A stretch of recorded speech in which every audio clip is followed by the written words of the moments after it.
acest talent. Nu este numai așa de la o vreme. Era mai de mult un tânăr subțire, cu minte, serios, dornic să învețe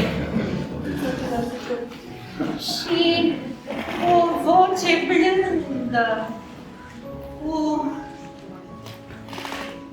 o independență sa, seriozitate și vroia să facă și a făcut primii pași la clasa de pictură care o conduceam pe vremea aceea la uzinele Steagul Roșu. Era și acolo un cuib de artă, cu dansator, cu fotograf, cu șariște și cu pictori.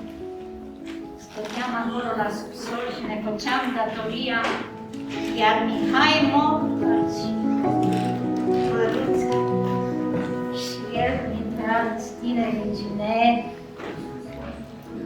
și era foarte conștiincios. Și așa și-a însușit niște noțiuni de bază de la bun început. Eu vreau să spun că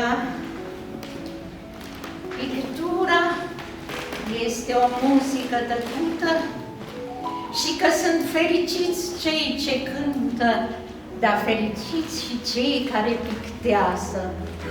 Vă mulțumesc, îl felicităm din suflet, felicităm pe domnul Popica Radu, care renovează acest spațiu și îl întreține cu autoritate, pe domnul Daicu, președintele nostru, și pe dumneavoastră să trăiți cu bine sărbătorile care vin.